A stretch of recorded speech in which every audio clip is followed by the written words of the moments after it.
ಗುಂಡಿ ಆಗ್ಬಿಟ್ಟಿದೆ ರೋಡ್ ಎಲ್ಲ ಅಂತ ಹೇಳ್ಬಿಟ್ಟು 40% ಕಮಿಷನ್ ತಗೊಳ್ದೇ ಇದ್ದು ಅಕಸ್ಮಾತ್ ರೋಡ್ಗಳು ಚೆನ್ನಾಗಿ ಮಾಡಿದ್ದಿದ್ರೆ ಒಂದು 5 ವರ್ಷ ನಿಲ್ವ ರೋಡ್ ಮಾಡಕ್ಕಾಗಿರಲ್ಲ ಇವ್ರ ಸರ್ಕಾರ ಬಿಟ್ಟು 2.5 ವರ್ಷನೇ ಆಗಿರೋದು. ಇಷ್ಟು ಜಲ್ದಿ ಗುಂಡಿ ಬಿದ್ದಿದೆ ಅಂದ್ರೆ ಇವ್ರು 40% ಕಮಿಷನ್ ತಗೊಂಡ್ಬೇಡವಾಗಿತ್ತು. ರಿಪಬ್ಲಿಕ್ ಕನ್ನಡದಲ್ಲಿ ರಸ್ತೆಗಳೇನ್ ರಿಪೇರಿ ಆಗ್ತಿದೆಯಲ್ಲ ಆ ರಸ್ತೆಗಳ reality check for your information sir. ಎಲ್ಲ ಚಂಗಾಸಿ ಹೇಳ್ತಾ ಇಲ್ಲ. 9 ಡೇಸ್ ಹಿಂದೆ ಹಾಕಿದ ರೋಡ್ ಕಿತ್ಕೊಂಡು ಬಂದಿದೆ ಸರ್. ಇದೇ ಕಾಂಗ್ರೆಸ್ ಸರ್ಕಾರದ ಅಡಿಯಲ್ಲಿ ಯಾವ ಪಕ್ಷದ ಸರ್ಕಾರ ಇದ್ರು ರಸ್ತೆಗಳ ಪರಿಸ್ಥಿತಿ ಏನು ಅಂತ ಹೇಳಿ ಡೈವರ್ಟ್ ಮಾಡೋ ಪ್ರಯತ್ನ ಹೌದು ಅಲ್ವಾ ಅದು ಪತ್ರ ಕೊಡಿ. ಡೈವರ್ಟ್ ಮಾಡೋ ಪ್ರಯತ್ನ ಹೌದು ಅಲ್ವಾ ಅದಕ್ಕೆ ಉತ್ತರ ಕೊಡಿ. ಡೈವರ್ಟ್ ಮಾಡೋ ಪ್ರಯತ್ನ ಅಲ್ಲ, ಇದು ತುಂಬಾ ಪ್ರಮುಖ ವಿಷಯ. ಇದು ಈ ಕುರ್ಚಿ ಕಲಾಪದಿಂದ ಮೀರಿ ಇದೆಲ್ಲ ಏನಾಗ್ತಿದೆ ಅಂತ ಹೇಳಿದ್ರೆ ರಾಜ್ಯದಲ್ಲಿ ಪಬ್ಲಿಕ್ ಆರ್ಡರ್ ಮೇಂಟೈನ್ ಆಗ್ಬೇಕು. ಇವಾಗ ಯಾವನೋ ಒಬ್ಬ ಸಣ್ಣ ಪಿಣ್ಣ ರೋಡ್ ಮೇಲೆ ಹೋಗ್ತಿರೋ ಕಿಡಿಗೆ ಹಿಡಿ ಅವ್ನ್ ತಲೆ ಹಿಡ್ಕ ಕೆಲಸ ಮಾಡ್ತಿರೋ ಇವರೆಲ್ಲ ಬಂದ್ಬಿಟ್ಟು ಒಂದು ಫ್ಯಾಷನ್ ಮಾಡ್ಕೊಂಡ್ಬಿಟ್ಟವ್ರು ಇವತ್ತು. ಏನು ಅಂದ್ರೆ ಒಂದು ಸಮುದಾಯದ ವಿರುದ್ಧ ನಾವು ಈ ತರ ಮಾತಾಡಿದ್ರೆ ಹೀರೋಗಳಾಗ್ತೀವಿ ಅಂತ. ಇದು ಸಾಮಾಜಿಕ ಜಾಲತಾಣಗಳಲ್ಲಿ ಈ ತರದ ಒಂದು ವಿಡಿಯೋಗಳನ್ನ ಮಾಡಿ ಸುಮ್ನೆ ಹೀರೋಗಳಾಗಕ್ಕೆ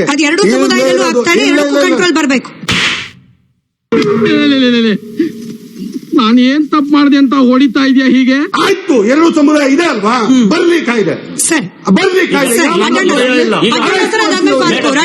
ಮೇಡಮ್ ಕಾಯ್ದೆ ಇದಕ್ಕಿಂತ ಅಗತ್ಯವಾದ ಕಾಯ್ದೆಗಳು ಸುಗ್ರೀವಾಜ್ಞೆಗಳು ಬೇಕು ನಮಗೆ ಈ ರಾಜ್ಯದಲ್ಲಿ. ಇದು BNS ಅಲ್ಲಿ ಇದೆ, ಈ ಕಾಯ್ದೆ ಇದೆ ಆಲ್ರೆಡಿ. ಯಾವ ಕಾಯ್ದೆ ಅಂದ್ರೆ ST/SC ಫಂಡ್ ಅನ್ನ ಇಡಿಯಾಗಿ ಗುಳುಂ ಮಾಡೋದಿದೆಯಲ್ಲ ಅದರ ತಡೆ ಕಾಯ್ದೆ ಬರಬೇಕು. ಅದರ ಕಾಯ್ದೆ ತಡೆ ಬರಬೇಕು. ಮತ್ತೆ ಅದರ ಕಾಯ್ದೆ ಅಂದಿಲ್ಲ. ಮತ್ತೆ ಉಪಲೋಕಾಯುಕ್ತರೇ ಹೇಳಿದ್ದಾರೆ, ಅಡ್ಡಂಡ ಕಾರ್ಯಪ್ಪಲ್ಲ. ಈ ಸರ್ಕಾರದಲ್ಲಿ 80% ಭ್ರಷ್ಟಾಚಾರದ ಉಪಲೋಕಾಯುಕ್ತರು ಸರ್ಕಾರ ನೇಮಿಸಿದವರೇ. ಇದನ್ನು ನಾವು ಹೇಳ್ತಾ ಇಲ್ಲ. ಸರ್ಕಾರದಲ್ಲಿ ಭ್ರಷ್ಟಾಚಾರ ತಾಂಡವಾಡ್ತಾ ಇದೆ, ಕೆಲಸ ಸರಿಯಾಗಿ ನಡೀತಾ ಇಲ್ಲ, ಕುರ್ಚಿ ಕಿತ್ತಾಟ ಅವರ ಆಂತರಿಕ ವಿಷಯ ಆದರೂ ಆಡಳಿತಕ್ಕೆ ಧಕ್ಕೆ ಆಗ್ತಾ ಇದೆ, ಮತ್ತೆ ಈ ಫಂಡ್ಗಳ ಡೈವರ್ಟೇಷನ್ ಮಾಡಿದೆ. ಇದೆಲ್ಲದರ ಬಗ್ಗೆ ಅಲ್ಲಿ ಚರ್ಚೆಗೆ ಅವಕಾಶ ಆಗಬಾರದು ಅಂತೇಳಿ ಹಳೆಯದೊಂದನ್ನು ಮಾಡಿದ್ದಾರೆ. ಇವ್ರು ಏನ್ ಮಾಡ್ತಾರೆ ಈ ಮಸೂದೆ ಅಂತ ಹೇಳಿದ್ರೆ, ಒಬ್ಬ ಪೊಲೀಸ್ ಫೋನ್ ಮಾಡೋದು ಈ ಜನಪ್ರತಿನಿಧಿಗಳಿಗೆ ಗೊತ್ತಿಲ್ಲ ಪರಮೇಶ್ವರ್ ಅವರಿಗೆ. ಗೊತ್ತಿಲ್ಲ ಪರಮೇಶ್ವರ್ ಅವರು ಏನ್ ಹೇಳ್ತಾರೆ, ಕೇಸ್ ಹಾಕಿ ಅಂತ ಹೇಳ್ತಾರೆ. ಯಾವ ಕೇಸರಿಗಳ ಅಲ್ಲಿ ಮುಸಲ್ಮಾನ ಯಾವ್ದಾದ್ರು ವ್ಯಕ್ತಿ ಇದ್ರೆ ಬೇಡ ಅಂತ ಹೇಳ್ತಾರೆ. ಕಾಂಗ್ರೆಸ್ನವರು ಮುಸ್ಲಿಂ ಪಕ್ಷ ಅಂತ ಹೇಳ್ಬಿಟ್ಟಿದ್ದಾರೆ. ಇದು ಅವರು ಈ ಕಾಯ್ದೆ ಬೇಡ ಅಂತ ಹೇಳ್ತಿರೋದಕ್ಕೆ ಕಾರಣ ಸಫರ್ ಆಗ್ತಿರುವವರು ಹೇಳ್ತಾ ಇರೋ ಮಾತು. ಇವ್ರು ಹೇಳಿದ್ರು 40% ಕಮಿಷನ್ ಅಂತ ಹೇಳ್ತಿದ್ದಾರೆ. ಇವ್ರು ಚುನಾವಣೆ ಹಿಂದೆ ಅಡ್ವರ್ಟೈಸ್ಮೆಂಟ್ ಕೊಟ್ಬಿಟ್ರು. ಚುನಾವಣೆಗೆ 2 ದಿವಸ ಇರಬೇಕಾದ್ರೆ ಅಡ್ವರ್ಟೈಸ್ಮೆಂಟ್ ಕೊಟ್ಟರು 40% ಕಮಿಷನ್ ಅಂತ ರಾಹುಲ್ ಗಾಂಧಿ ಹೆಸರಲ್ಲಿ. ಅವ್ರಿಗೆ ಗೊತ್ತಿರಲಿ ಆ ಕೇಸಲ್ಲಿ ರಾಹುಲ್ ಗಾಂಧಿ ಇವತ್ತು ಬೇಲಲ್ಲಿದ್ದಾರೆ. ಆ 40% ಕಮಿಷನ್ ಏನ್ ಇವ್ರ ಪೇಪರ್ ಅಡ್ವರ್ಟೈಸ್ಮೆಂಟ್ ಕೊಟ್ರಲ್ಲ ಆ ಕೇಸಲ್ಲಿ ರಾಹುಲ್ ಗಾಂಧಿ ಬೇಲಲ್ಲಿದ್ದಾರೆ. ಯಾಕೆಂದ್ರೆ ಅಪರಾಧ ಅಂತ ಪ್ರಯತ್ನಿಸಿ ಕೋರ್ಟ್ ಒಪ್ಪಿದೆ, ಶಿಕ್ಷೆ ಮಾಡಬೇಕು ಅಂತ. ಇನ್ನೊಂದು ಪ್ರಶ್ನೆ ಉತ್ತರ ನಾನು ಹೇಳ್ತೀನಿ ಕೇಳ್ರಿ. ಕುರ್ಚಿ ಕನ್ನಡ ಅಂದ್ರಲ್ಲ, ಕುರ್ಚಿ ಕನ್ನಡ ಅಂದ್ರೆ ಯಾವತ್ತು 140 ಸೀಟ್ ಕೊಟ್ಟಿರುವ ಒಂದು ಆಡಳಿತ ಪಕ್ಷದಲ್ಲಿ ಅಸ್ಥಿರತೆ ಇದ್ರೆ, ಇದು ಪ್ರಜಾಪ್ರಭುತ್ವ ವ್ಯವಸ್ಥೆಯಲ್ಲಿ ಪಕ್ಷದೊಳಗೆ ಅಸ್ಥಿರತೆ ಇದ್ರೆ ಆಡಳಿತ ಮಾಡುವ ಈ ಸರ್ಕಾರಿ ಕರ್ಮಚಾರಿಗಳ ಲಾಭ ತಗೊಂತಾರೆ. ಆಡಳಿತ ಪರಿಣಾಮಕಾರಿಯಾಗಿ ನಡೆಯಲ್ಲ. ಆದ್ರಿಂದ ಆಡಳಿತ ಪಕ್ಷದಲ್ಲಿ ಆಂತರಿಕವಾಗಿ ಗಟ್ಟಿ ಇರುವುದು ಪ್ರಜಾಪ್ರಭುತ್ವದ ಆರೋಗ್ಯ ಬಹಳ ಒಳ್ಳೆಯದು. ಇವರು ಅದನ್ನ ಅಬದ್ಧತೆ ಮಾಡಿ ಪ್ರಜಾಪ್ರಭುತ್ವ ವ್ಯವಸ್ಥೆಯನ್ನು ಇವನಿಗೆ ಏನು ಬಂದಿದೆಯೋ ದೊಡ್ಡ ರೋಗ. ಪ್ರಶ್ನೆ. ನನ್ನ ಹೆಸರು ಸೈಯದ್ ಬುರಾನುದ್ದೀನ್. ಶ್ರೀ ಶ್ರೀ ಶಿವಕುಮಾರ್ ಸ್ವಾಮೀಜಿ ಮತ್ತು ಹಜರತ್ ಮೊಮಿನ್ ಬಾಷಾ ಖಾದ್ರಿ ಪುಣ್ಯಕ್ಷೇತ್ರದಿಂದ ನಾನು ಬಂದಿದ್ದೀನಿ. ತುಮಕೂರಲ್ಲಿ ಸರಿ ಸುಮಾರು ಒಂದ್ 4 ವರ್ಷದಿಂದ ಒಂದು 10 ಕೇಸ್ ನಾನ್ ರಿಜಿಸ್ಟರ್ FIR ಮಾಡಿದ್ದೀನಿ. ಯಾರ ಮೇಲೆ? ಯತ್ನಾಳ್ ಮೇಲೆ. ಸೊಗಡು ಶಿವಣ್ಣ ಅಂತ ಮಾಜಿ ಶಾಸಕ, ಅವ್ರ ಮೇಲೆ FIR ಮಾಡಿದ್ದೀನಿ. ಮತ್ತೆ ಶರತ್ ಪಂಪೇಲ್ ಮೇಲೆ, ಎಲ್ಲರ ಮೇಲೆ ದ್ವೇಷ ಭಾಷಣ ಮತ್ತೆ ನಮ್ಮ ಧಾರ್ಮಿಕ ಭಾವನೆಗಳಿಗೆ ಧಕ್ಕೆ ಕೊಡ್ತಾ ಇರೋದಕ್ಕೆ ನಾನು FIR ಮಾಡಿದ್ದೀನಿ. ಈಗಲೂ ಅವ್ರ ಮೇಲೆ ಏನ್ ಕ್ರಮ ಆಗಿದೆ ಈಗಲೂ ನನ್ಗೆ ಏನೂ ಗೊತ್ತಿಲ್ಲ. ನಿಮ್ದು ಸರ್ಕಾರ ಕೇಳಬೇಕು. ನಮ್ಮ ಸರ್ಕಾರ ನಾನು ಯಾವ ಪಾರ್ಟಿಯಿಂದ ಬಂದಿಲ್ಲ. ನಾನು ಕಾಂಗ್ರೆಸ್ಗೂ ನಂಬಲ್ಲ, ಬಿಜೆಪಿಗೂ ನಂಬಲ್ಲ. ನಾನು ನಂಬುದು ಒಬ್ಬರಿಗೆ, ಸಂವಿಧಾನಕ್ಕೆ. ಯಾರಿಗಾರ ಬಿಡ್ತೀರಿ ಇಂತ ಬುರುಡನ ಬಂದ್ ನನ್ನ ಹತ್ರ? ಸರ್, ಸಂಬಂಧಪಟ್ಟ ಪೊಲೀಸ್ ಸ್ಟೇಷನ್ ಅಲ್ಲಿ ಕೇಸ್ ಏನಾಗುತ್ತೆ? ನಾನು ಇಷ್ಟೆಲ್ಲ FIR ಮಾಡಿದ್ದೀನಿ, ಈಗಲವರೆಗೂ ಏನು ಪರಿಹಾರ ಸಿಕ್ಕಿಲ್ಲ. ಮತ್ತೆ ನೀವ್ ಹೇಳ್ತೀರಾ ಮುಸಲ್ಮಾನರು ಕಳ್ಳು ಹೊಡೆದ್ರು ಉಗಿದ್ರು ಅಂತ. ನಾವು ಮುಸಲ್ಮಾನರು ಯಾರಿಗೂ ಆತರ ನಮ್ಮ ಧಾರ್ಮಿಕ ಭಾವನೆಯಿಂದ ನಮ್ಗೆ ಯಾರು ಹೇಳ್ಕೊಟ್ಟಿಲ್ಲ, ಯಾರಿಗೂ ಉಗಿರಿ ಬೈದಿ. ಆತರ ನೋಡಿದ್ರೆ ಈ ದೇಶದ ರಾಷ್ಟ್ರಪಿತ ಮಹಾತ್ಮ ಗಾಂಧೀಜಿಯವರ ಹತ್ಯೆ ಮಾಡಿದ್ಯಾರು?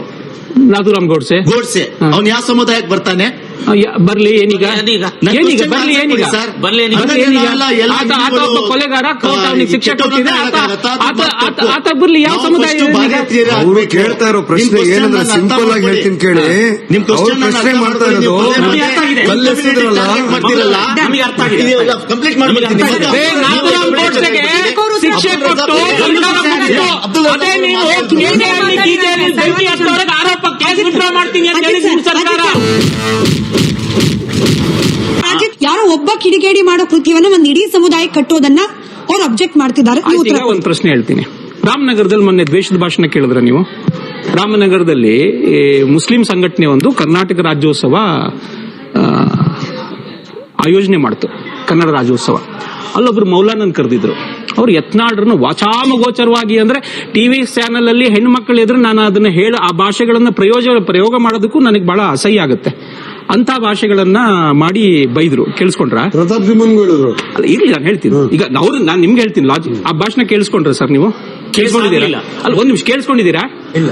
ದಯವಿಟ್ಟು ಕೇಳಿಸ್ಕೊಳ್ಳಿ. ಸಾಧ್ಯ ಆದ್ರೆ ನಿಮ್ಗೆ ಏನ್ ಬದ್ಧತೆ ಇತ್ತಲ್ಲ ಅದ್ರ ಪ್ರಕಾರ ಅವ್ರ ಮೇಲೆ ಒಂದು ಕೇಸ್ ಹಾಕ್ಬಿಡಿ.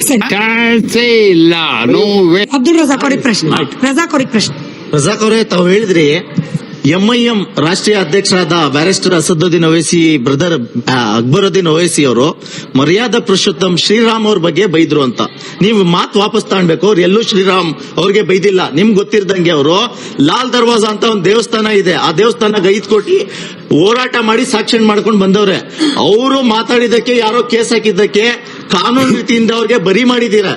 ಅವ್ರು ಮರ್ಯಾದಾ ಪುರುಷೋತ್ತಮ್ ಶ್ರೀರಾಮ್ ಬೈತಿದ್ರೆ ಕಾನೂನು ಅಂತ ಇದ್ದವ್ರು ಜೈಲಾಗ್ತಿತ್ತು. ಯಾಕಾಗಿಲ್ಲ? ಯಾಕಂದ್ರೆ ಅವ್ರು ಬೈದಿಲ್ಲ. ಅವರು ಎಲ್ಲಾ ಧರ್ಮಕ್ಕೂ ಗೌರವಿಸ್ತಾರೆ.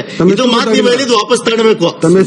ನಾನು ಸೈಯದ್ ಬುರಾನುದ್ದೀನ್ ಅಂತ ನಾನು ಎಲ್ಲೋ ಬಂದ್ಬಿಟ್ಟು ಇಲ್ಲಿ ಮಾತಾಡ್ತೀನಲ್ಲ, ಫ್ಯಾಕ್ಟ್ಸ್ ಇಲ್ದೆ, ಸ್ಟ್ಯಾಟಿಸ್ಟಿಕ್ಸ್ ಇಲ್ದೆ, ಡೇಟ್ಸ್ ಇಲ್ದೆ ನಾನು ಮಾತಾಡಲ್ಲ. ಮೋಸ್ಟ್ ಬುರುಡೆ ಅಂದ್ರೆ ಅದೇನೆ. ಇವತ್ತು ಹಿಂದೂ, ಮುಸ್ಲಿಂ, ಕ್ರಿಶ್ಚಿಯನ್ ಯಾವುದೂ ಇಲ್ಲ. ಇಲ್ಲಿ ಇರೋದೇ ಸಂವಿಧಾನ. ನಾವೆಲ್ಲ ಭಾರತೀಯರು. ನಮ್ಗೆಲ್ರಿಗೂ ಒಂದೇ ಕಾನೂನು ಬರಬೇಕು. ಅದರಲ್ಲೇ BNS ಅನ್ನೋದ್ರಲ್ಲಿ ಎಲ್ಲ ಇದೆ. ಈಗ ಹೊಸ ಕಾನೂನು ತರಬೇಕು ಅಂತ ಅವಶ್ಯಕತೆನೇ ಇಲ್ಲ. ಕಾಂಗ್ರೆಸ್ನವರು ಇದು ಒಂದು ಡೈವರ್ಷನ್ ಮಾಡಕ್ಕೆ ಇದೊಂದು ತಂತ್ರ ಮಾಡ್ತಾ ಇದ್ದಾರೆ ಅಷ್ಟೇ. ಮಾತಿಗೆ ಗಾಂಧಿ ಹತ್ಯೆ ಮಾಡಿದವನು ಒಬ್ಬ ಹಿಂದೂ ಸಮಾಜದವನು ಅಥವಾ RSS ಅವನು ಅಂತ ಹೇಳ್ತೀರಿ, ಹೌದಾ? ಆತನನ್ನ ಈ ದೇಶದ ಪ್ರಧಾನಿ ಆಗಲಿ ಅಥವಾ ಬಿಜೆಪಿ ಆಗಲಿ RSS ಆಗಲಿ ನನ್ನ ಬ್ರದರ್ ಅಂತ ಹೇಳಿಲ್ಲ. ಅದೇ ಮಂಗಳೂರಲ್ಲಿ ಕುಕ್ಕರ್ ಬಾಂಬ್ ಬಿಟ್ಟವನ್ನ ನನ್ನ ಬ್ರದರ್ ಅಂತ ನಿಮ್ DK ಶಿವಕುಮಾರ್ ಹೇಳಿದ್ರು.